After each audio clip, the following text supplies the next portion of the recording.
Do you find yourself falling into the trap of procrastination? Or maybe you're not putting yourself out there and going after the things that you really want. If that feels like you're not alone. So many people feel caught in the endless cycle of self-sabotage. But why is that? If we know what we want and we know what we need to do to get there, shouldn't it be as easy as just pushing through? Well, yes and no. The truth is that your body isn't capable of pushing through on willpower alone. It's not about discipline. It's about safety.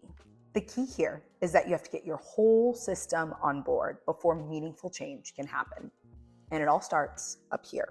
Today, I'm going to be talking to you about why the nervous system resists change and how we can start working with it instead of against it.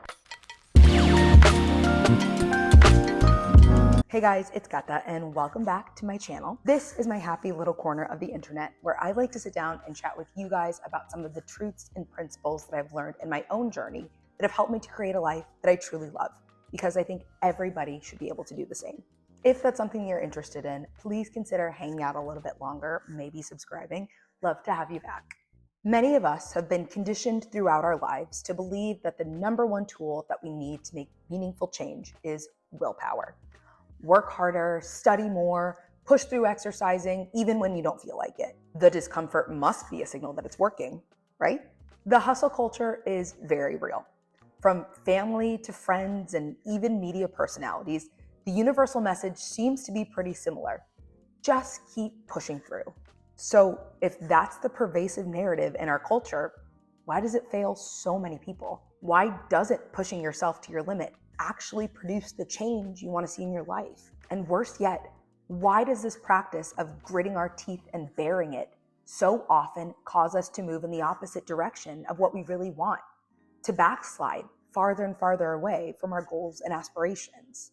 Let me pose a question to you. What if this discomfort is really just a signal from your nervous system saying, I don't feel safe right now? The truth is that many of us aren't taught to trust, honor, or respect our nervous system. We're taught to override them, to suck it up and keep pushing forward, even when our body is begging us to pause and take a beat. And this is the reframe that I really want you to take from this video and for the rest of your life. Self-sabotage is not a character flaw. It's a nervous system signal. Once we're able to recognize and address these nervous system signals, we're able to unlock our fullest potential. Have you ever felt your chest tighten up as soon as it's time for you to talk in a meeting? Or maybe you back out of striking up a conversation with your cute new coworker, even though you've been working up the guts to do it for the last 2 weeks. That's your nervous system at work. As mentioned previously in this series, your nervous system is made up of your brain, your spinal cord, and billions of nerves all throughout your body. Basically, it's the system that helps you to perceive and respond to the world. Your nervous system is constantly at work, scanning the world around you, trying to determine the all-important question: am I safe right now? Let me give you a metaphor to help clarify this. Imagine your inner being as a home. Warm, cozy, comfortable, the anchor for everything that you are. Now, picture your nervous system as the video doorbell of your life, constantly scanning the world around you, trying to decide, is this person, place, experience safe for me to let into my home? When the doorbell of your nervous system is operating properly, it's smooth sailing. You're able to protect and keep safe the home of your inner world. But what happens when your doorbell camera is overly sensitive or stuck on high alert at all times? Suddenly, everything that passes by your home is perceived as a threat. You're hypervigilant. You're fried, constantly receiving notifications that danger is lurking just outside your door. Your nervous system can become overreactive too, and it's just as disruptive to your life. Suddenly, everything in your world is perceived as a threat, even the positive opportunities. And this makes sense when you understand what our nervous system was built to prioritize. Biology programs our nervous systems to seek peace and balance, not risk, not growth, not expansion, safety. Think about a cute little turtle moving through the world slowly, carefully, and cautiously. The moment the turtle perceives a potential threat, it retreats. It hides away in its shell where it feels safe and protected, biding its time until it feels comfortable coming out again. But if that turtle is constantly perceiving danger around it, what happens? It spends most of its life hiding away in its shell, nervous, scared, and never making the forward progress that it's fully capable of in the world. Now, let's not go blaming the turtle. It's not being lazy. It's not even purposefully avoiding life. It's just doing what it's been wired to do in order to survive. But if it lives in a world where everything feels dangerous and unsafe, the turtle will never get the opportunity to explore, to grow, and to thrive. Many of us have fallen into the trap of living life like the turtle, safe but small. And many of those people aren't stuck because they're lazy or have some other character defect. They're stuck because their nervous system thinks the world around them is unsafe.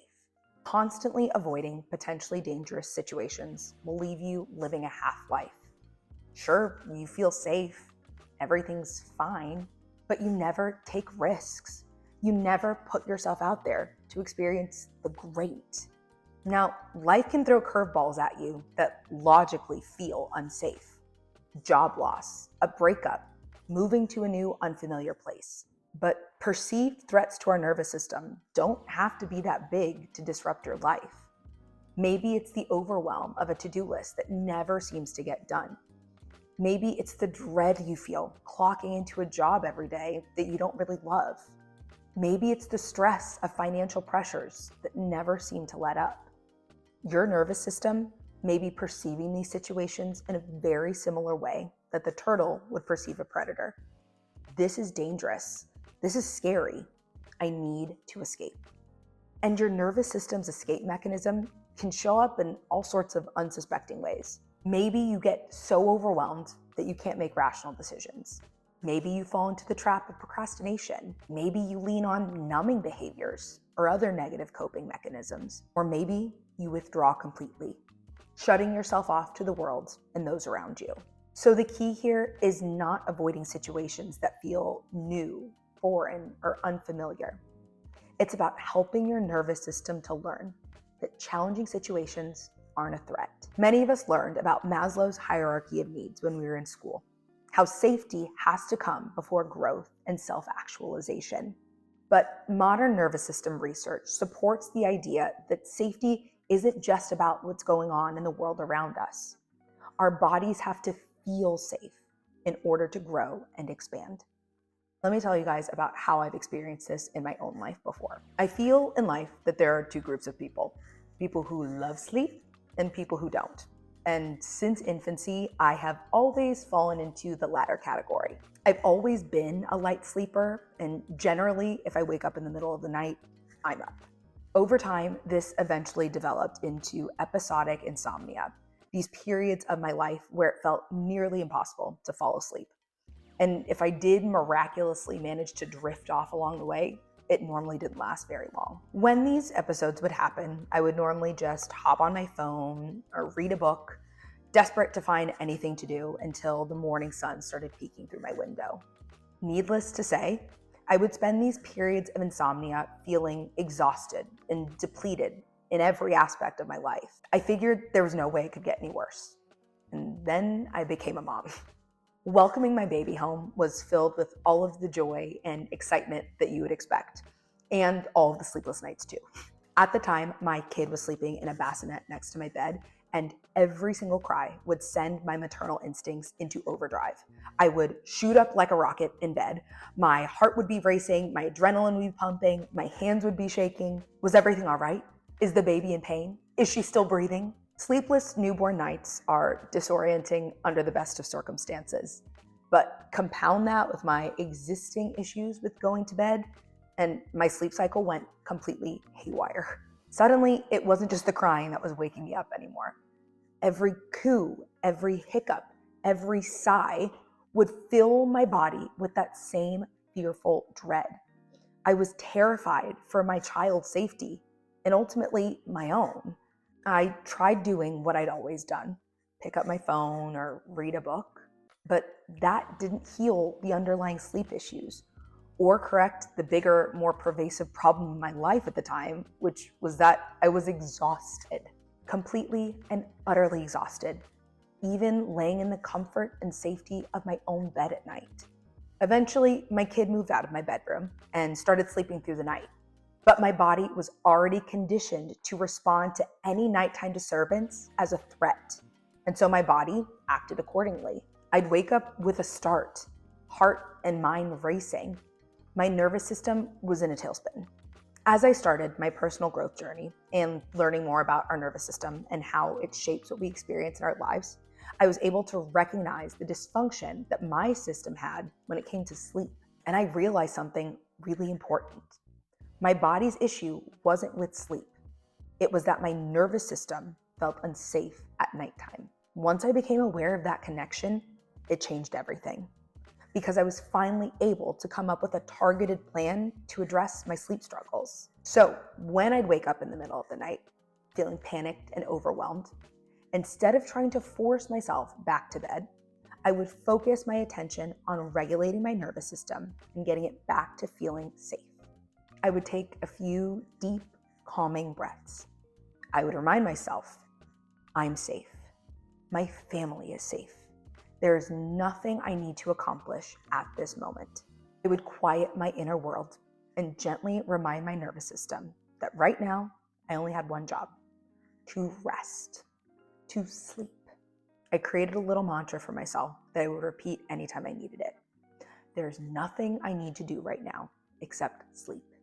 And yes, before you ask, it did feel a little silly at first, but with consistency, my nervous system started to internalize the message. In the middle of the night, my only job is to sleep. And as I consciously reminded myself of that fact, things did start to change. Slowly but surely, I stopped waking up as frequently. And the few times that I did, I was able to use these simple tools to calm my nervous system back down and gently ease myself back to sleep.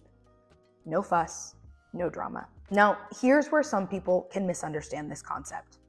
Talking about nervous system safety does not mean avoiding everything that feels uncomfortable. Growth is supposed to feel uncomfortable sometimes. The goal isn't to eliminate discomfort. It's to make sure that your body doesn't feel unsafe while you move through it. Sometimes in the wellness and manifestation space, people use the nervous system to justify avoidance. Like, oh, my body doesn't feel safe, so I'll never apply for that job. Or I can't have that difficult conversation because my nervous system feels dysregulated. That's not what we're talking about here. That's avoidance dressed up like self-care. The point isn't to avoid discomfort. It's to build enough safety in your nervous system that you can move through discomfort without shutting down or sabotaging yourself. Nervous system regulation can sound like a big, daunting task, but please don't give in to the overwhelm. It's not about making big, sweeping changes or completely overhauling your inner self. It's about taking small, consistent, targeted steps toward recalibrating your system into a newer, more balanced set point. There are lots of ways to regulate your nervous system. Journaling, going for a walk, breathing and mindfulness exercises. The unifying theme amongst all of them is that they force you to stop, slow down, and ground yourself in the present moment. This helps to counteract the panic, anxiety, and self-sabotage that often comes along with a dysregulated nervous system. You're not forcing yourself into a new mindset through willpower alone. You're meeting yourself where you are and taking small, targeted baby steps toward where you want to go. Think about someone taking up running for the first time. You wouldn't lace up your new trainers and hit the pavement for a half marathon right out of the gate. You'd be setting yourself up for pain, exhaustion, and disappointment because your body's not ready for that level of intensity yet. Your nervous system is a part of your body that functions very much in the same way. Push yourself too far, too fast, and you're gonna be in for a pretty miserable time. But if you can come up with a routine, a training schedule that you can realistically show up for on a regular basis, the change will happen. Suddenly, 1 mile doesn't feel like such a struggle. So you bump it up to 1.5, or maybe even 2. Before you know it, you've built capacity. That's another lesson that we can take from the turtle that I mentioned earlier in this video. Slow and steady really does win the race. And the only person that you're in competition with is the version of you that you were yesterday. Take your time. Be thoughtful and intentional in your approach, and focus on making small, steady gains in the right direction. That's how your nervous system heals. So the next time you notice yourself feeling overwhelmed or anxious, tempted to withdraw or self-sabotage, pause and recognize that moment for what it really is, an opportunity to identify and address a trigger to your nervous system. Remember, your nervous system can't function optimally if it's feeling stressed, overwhelmed, or endangered. This is what's laying the foundation for what feels safe and appropriate for your inner being to experience. For me, that showed up with my sleep. But for you, it could be popping up somewhere completely different. Working on your nervous system is not just about making yourself feel safe and secure in the short term. It's about reprogramming your mind to new definitions of safe and secure. Taking the time to regulate your nervous system is one of the most powerful tools you have in your quote-unquote manifestation toolbox. Because once your body feels safe accepting the good things in life, the good keeps coming in. You retrain your nervous system to understand that the challenging, the risky is okay. Not only is it okay, it might be the very thing that you need to push yourself into a new, better version of you. Your nervous system is an integral part of every experience you have. Sometimes it can feel overwhelming to realize the influence it's having on the patterns that you're living in your life. It's my hope that talking about these things through a grounded, realistic lens helps to demystify how this all works. Manifestation isn't just about willing the things that you want into your life. It's about training your mind and body to accept those things too. And once your inner world and outer world are on the same page, everything starts flowing from a more harmonious, aligned place. Not by magic, but by human psychology. If you guys are still here, thank you so much for watching this video. I'm really enjoying sharing all of this with you all, and I hope that you're taking something useful from it as well. If this landed for you, I'd love to know. What's one area of your life where your nervous system is asking for just a little more safety? No right or wrong answers, just honesty. In my next video, we're going to be talking about attention. This is one of those areas that can feel quite sticky for cynics when it comes to the law of attraction. So I'm excited to approach this too from a grounded and realistic perspective. Thank you all again so much for watching. I really appreciate your time and hope you have a wonderful rest of your day. Until next time, bye.